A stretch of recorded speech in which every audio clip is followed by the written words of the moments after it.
In the book of John, chapter 8, verses 1 through 11, is the story about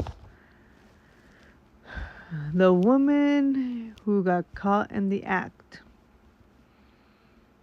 If you have not read the story, it's about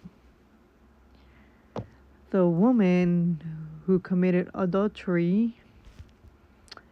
She was with another man who was married, who was not her husband. So Jesus was preaching, and a group of men dragged that woman from where she was at with that married man, as they were doing what they were doing, dragged her out, and they brought her to the feet of Jesus where he was preaching. And they told Jesus that this woman had committed a big sin.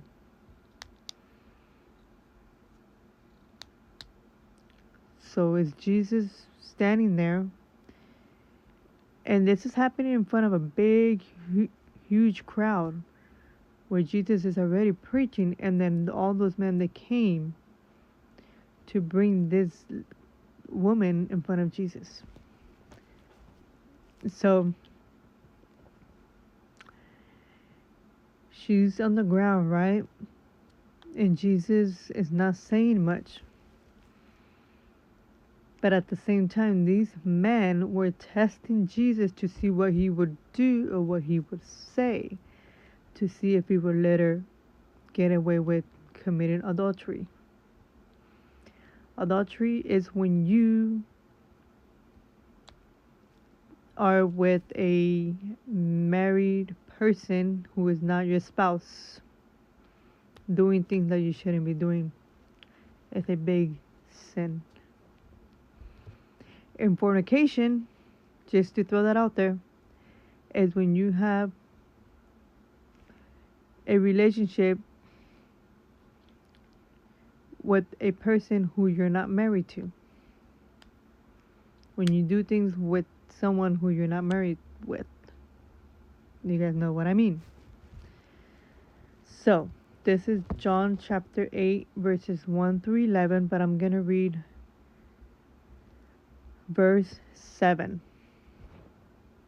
So when they continued asking him, he lifted up himself and said unto them, talking about Jesus, he that is without sin among you, let him first cast a stone at her. Back thousands of years ago, when someone committed a sin like that, they would be stoned to death. Nowadays, people, it's a common thing. It's something normal to do, but it's a sin regardless.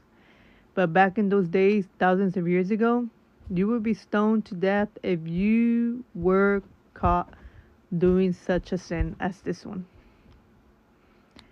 Now, the reason I'm sharing this is what Jesus told them.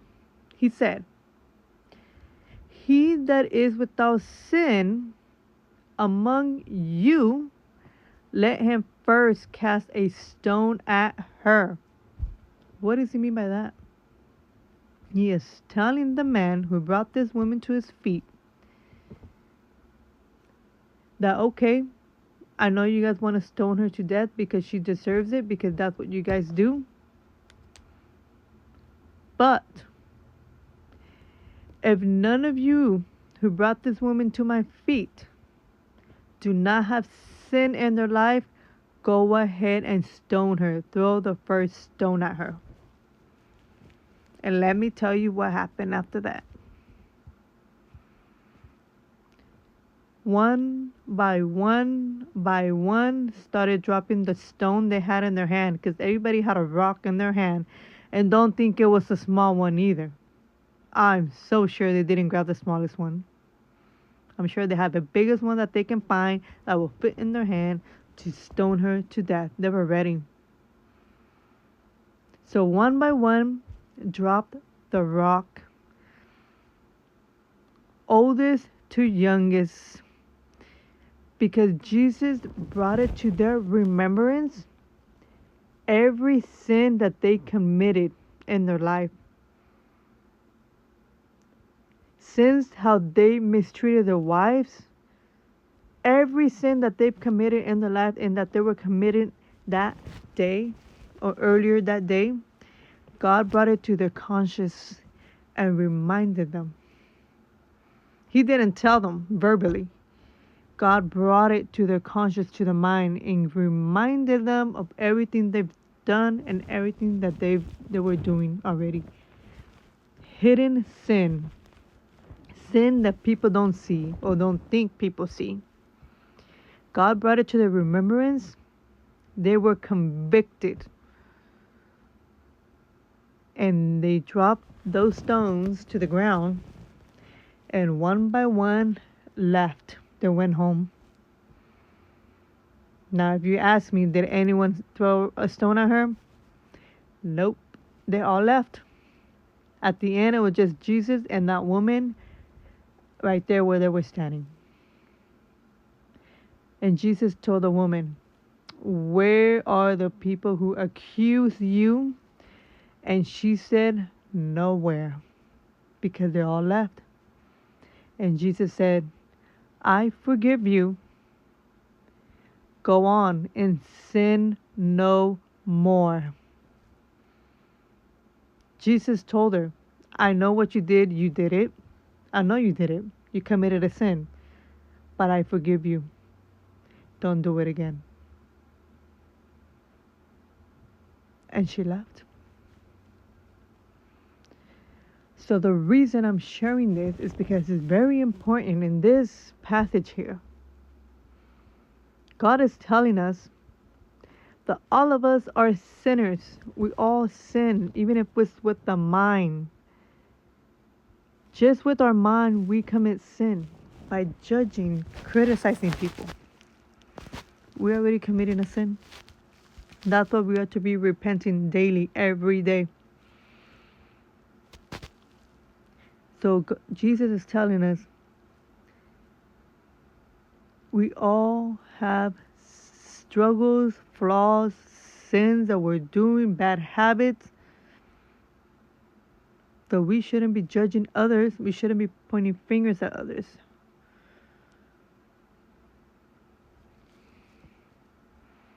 We should be worried about what we're doing wrong and asking the Lord to change us, transform us. Yeah, we can pray for others. Pray to the Lord for other people who need help. Absolutely, we should be doing that. But we shouldn't be judging or criticizing others.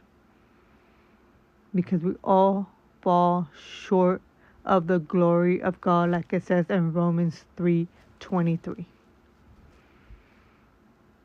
So again, that was John chapter 8, verse 7. But read John chapter 8, verses 1 through 11. That's the story. So, next time, remember, when you're judging or criticizing, pointing fingers at other people or what they're doing in their life, the sin that they're committing, and if it's you doing this kind of stuff, you need to stop, because it's a sin. You may think that no one can see, but God sees. He sees it all. And remember that His Word tells us that all darkness will come to light. So anything that's hidden will come to light. God will make sure of it. Alrighty, so that was the end of that teaching. God bless. And don't forget that Jesus Christ is King.